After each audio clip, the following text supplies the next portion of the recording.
Hello friends, तो आज मैं आपको बताऊंगा बिहारी स्टाइल फ़िश करी कैसे बनाई जाती है। इस तरह से आप ये फ़िश करी बनाएंगे, बहुत ही ज़्यादा टेस्टी बनेगी और आपकी जो फ़िश है वो टूटेगी भी नहीं ग्रेवी में। तो चलिए रेसिपी शुरू करते हैं। सबसे पहले 1 किलो 500 ग्राम यहाँ पे मैंने रोहू फ़िश ली है, जिसको मैंने अच्छी तरह से एक बार पानी से धो लिया था। धोने के बाद मैंने इसको छन्नी के ऊपर रखा है ताकि इसमें जो एक्स्ट्रा पानी है वो निकल जाए। अच्छे से इसका पानी निकल जाएगा। जब हम इसको शैलो फ्राई करते हैं तो हमारा जो ऑयल है वो ख़राब नहीं होता है। इसके बाद आप इसको मैरिनेट कीजिए। आधा चम्मच आपने इसमें नमक ऐड करना है। थोड़ा सा आप इसमें हल्दी पाउडर ऐड कीजिए। हल्दी पाउडर से फ़िश की जो स्मेल है ना वो ख़त्म हो जाती है। और इसके साथ में थोड़ा सा आपने देगी मिर्च पाउडर ऐड करना है। तो आधा चम्मच मैंने देगी मिर्च पाउडर ऐड किया है। और 1 चम्मच आपने लहसुन का पेस्ट ऐड करना है। अदरक नहीं डालना उसमें, सिर्फ लहसुन ही लहसुन का पेस्ट यूज़ कीजिएगा आप। अच्छी तरह से फ़िश को मैरिनेट कर लेते हैं, देखिए इस तरह से। और मैरिनेट करके कम से कम 20 मिनट तक फ़िश को इसी मैरिनेशन में छोड़ दीजिए। तब तक और तैयारी कर लेते हैं। ग्रेवी बनाने के लिए आपने 15 से 20 लहसुन की कलियाँ लेनी है। और 1 छोटा चम्मच आपने पीली वाली सरसों लेनी है, उसको भिगो के रख देना है। थोड़ा सा हरा धनिया का यूज़ करेंगे।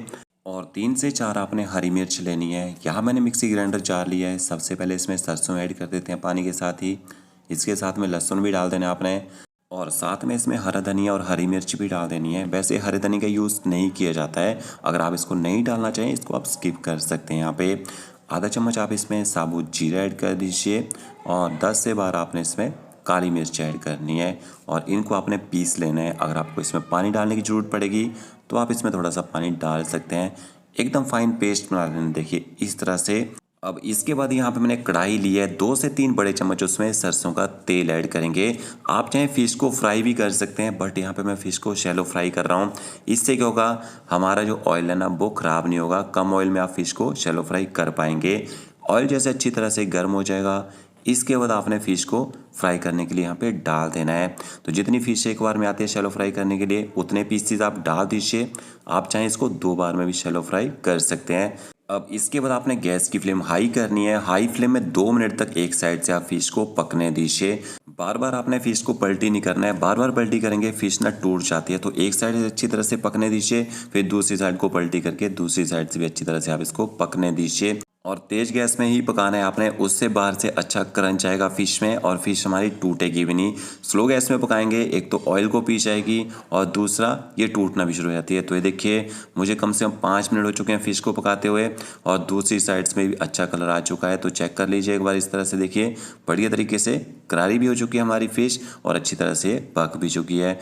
तो इसके बाद हम फ़िश को निकाल के प्लेट में रख लेते हैं। और इसी कढ़ाई में जो ऑयल बचेगा ना, उसी ऑयल में जो बची हुई फ़िश है उसको भी आप शैलो फ्राई कर लीजिए। तो ये देखिए यहाँ पे मैंने सारी की सारी फ़िश जो है अच्छी तरह से यहाँ पे शैलो फ्राई कर ली है। और इसके बाद इसकी ग्रेवी बनाएंगे। ग्रेवी बनाने के लिए आपने यहाँ पे एक बाउल में 2 छोटे चम्मच कश्मीरी लाल मिर्च पाउडर ऐड करना है। तीखी वाली मिर्च नहीं डाली है, कश्मीरी लाल मिर्च पाउडर का यूज़ किया है। आधा चम्मच आपने हल्दी पाउडर ऐड करना है। और थोड़ा सा हम इसमें पानी ऐड करेंगे और पानी के साथ मसालों को अच्छी तरह से मिक्स कर लेना है। पानी के साथ मिक्स करके मसालों को पकाएंगे, मसाले जलते नहीं हैं। और कश्मीरी लाल मिर्च पाउडर ना ग्रेवी में बहुत ही बढ़िया कलर निकाल के लाएगा। तो यहाँ मैंने देखिए स्टेनलेस स्टील की कढ़ाई ली है। 2 बड़े चम्मच सरसों का तेल ऐड करेंगे। जैसे सरसों का तेल अच्छे से गर्म हो जाए, आधा चम्मच आपने इसमें सरसों के बीज ऐड करने हैं। और इसके साथ में वो मसाले भी ऐड कर देने हैं, हल्दी पाउडर और देगी मिर्च पाउडर। और साथ में आपने इसमें थोड़ा सा पानी भी ऐड कर देना है ताकि हमारे जो मसाले हैं वो जले ना, आराम से पकें। गैस की फ्लेम मीडियम करेंगे और मीडियम फ्लेम में आपने हल्दी पाउडर और देगी मिर्च पाउडर को अच्छी तरह से पका लेना है जब तक ये दानेदार ना हो जाए। तो ये देखिए मसाले अच्छी तरह से मैंने पका लिए हैं। इसके बाद आपने एक बड़ा सा टमाटर लेना है रेड कलर का, उसको पीस के ऐड कर देना है या फिर कद्दूकस करके डाल दीजिए। टमाटरों को अच्छी तरह से मसालों के साथ मिक्स कर लेते हैं। 1 छोटा चम्मच आपने इसमें नमक ऐड कर देना है और टमाटरों को भी आपने अच्छी तरह से पका लेना है। तब तक पकाना है जब तक टमाटर भी पकने के बाद ऑयल छोड़ना शुरू ना कर दें, ताकि इनका जो कच्चा टेस्ट है वो खत्म हो जाए। तो देखिए टमाटर अच्छी तरह से पक चुके हैं। इसके बाद आपने इसमें सरसों का पेस्ट ऐड कर देना है। थोड़ा सा बाउल में पेस्ट चिपका रह जाएगा, हल्का सा पानी डालिए, उसको भी मिक्स करके डाल दीजिए। अब आपने गैस की फ्लेम ना हाई करनी है और हाई फ्लेम में आपने सरसों के पेस्ट को अच्छी तरह से पका लेना है, क्योंकि इसमें हमने लहसुन का यूज़ भी किया है, उसका भी कच्चा टेस्ट रहता है तो वो भी पकना ज़रूरी रहता है। और ग्रेवी में थोड़ा सा खट्टा टेस्ट लाने के लिए इसमें आपने इमली का पल्प ऐड करना है। तो 2 बड़े चम्मच भर के आप इसमें इमली का पल्प ऐड कर दीजिए और इसको भी अच्छी तरह से मिक्स कर लीजिए और कंटिन्यू आपने पलटा चलाते रहना है। तो ये देखिए यहाँ पे आपको इस पेस्ट को पकाने के लिए 5 से 7 मिनट का टाइम लगेगा और आपका जो पेस्ट है ना वो ऐसा दानेदार हो जाएगा। तो इस टाइम तक आपने इसको अच्छी तरह से पका लेना है। फिर आपने ग्रेवी में ना पानी ऐड करना है। तो लगभग 3 कप आप ग्रेवी में पानी ऐड कर दीजिए। इसकी जो ग्रेवी है थोड़ी सी पतली ही रहती है, ज़्यादा थिक ग्रेवी नहीं होती है फ़िश की, क्योंकि जब हम फ़िश को ग्रेवी में डालते हैं वो पूरी ग्रेवी को एब्जॉर्व कर लेती है।